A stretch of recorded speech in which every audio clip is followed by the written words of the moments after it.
Welcome to the third in this online series introducing some of the objects in York Minster's collection. The objects being presented have been chosen deliberately because of their connection with Easter, which we're currently celebrating, and also to speak to the situation of the global pandemic in which we find ourselves. These objects contribute to the telling of the Christian story, one of love, courage and hope, of light shining in darkness, and of new life emerging out of death, destruction and disaster. Here's my colleague, Dr. Helen Rawson, Head of Heritage, to present this week's object. This is a redemption banner. It is charged with emotional force. Jesus hangs in agony at the crucifixion, the nails in his hands and feet, and the crown of thorns on his head. Below him, Mary and John stand sorrowing. With a jolt, we realise that Christ is represented not on the usual wooden cross, but on a tree, its spiky branches bare and its gnarled roots exposed. This is the tree of life, and it seems to be dying with Christ. Yet look more closely. New shoots are appearing from the branches, for the death of Christ on the cross will be followed by his resurrection and the redemption of humanity. On the dark gold cloth of the background, in the shadows, leaves and flowers sprout. Rays of light from the Holy Spirit, represented by the dove, illuminate and cast glory upon the scene. Hope, light, and new life is there, even at the darkest moment. The Redemption Banner was designed by Rawson Co. and presented by the Friends of York Minster in 1999. It is carried in formal procession on major feasts in the church's year. Founded in 1928, the Friends of York Minster is an independent charity which works to help the cathedral preserve its past and inspire future generations. The Friends currently has more than 2,500 members, whose annual subscriptions are used to help fund specific projects to conserve and restore the cathedral and support its purpose as a place of worship and ministry for all. Recent examples include the conservation of stained glass and support for education and activities for young people. The Friends also enjoy a busy programme of social events and cultural trips, with new members made very welcome. There are times in life when all seems lost. It's as if the things we once built our lives on and took for granted come tumbling down, and our world is shattered.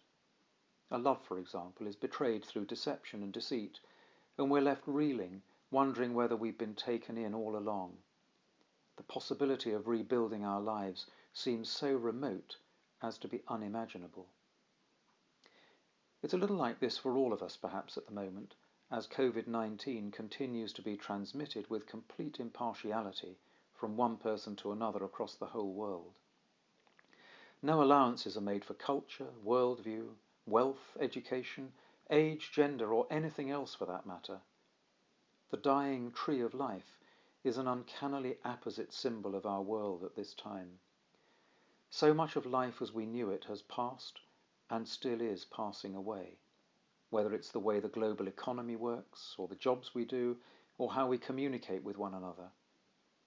For some, of course, life is literally passing away as the coronavirus causes their deaths, almost certainly in isolation, cut off from family and friends, deprived of the comforting touch of a hand, distanced from others by the necessary personal protective equipment that has to be worn. And yet, as is the case with this banner, there are signs of new life, even in the midst of this global pandemic.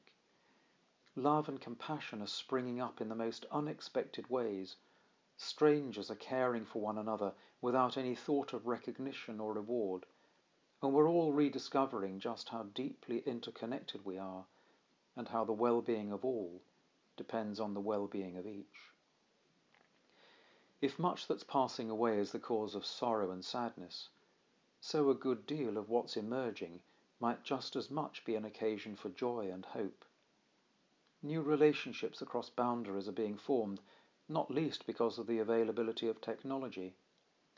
Relationships and friendships are being sustained, nurtured and initiated in new ways in the present crisis. In a curious way, COVID-19 is actually bringing us closer together. This is exactly what lies behind the subject of this banner. As was explained in last week's object, the processional banner, whose subject is the same as this one, While Jesus hung dying on the cross, he drew his mother and his closest friend into a deeper relationship of love, commitment and care for each other. Even as Jesus was dying on the tree of life, so new life and possibility was emerging even from the jaws of death. How appropriate that this banner, commissioned by the Friends of York Minster, used in procession on the major feast of the Church's year, should speak of the bonds of love which transcend the limitations we so often impose on it, for this is truly a sign of redemption.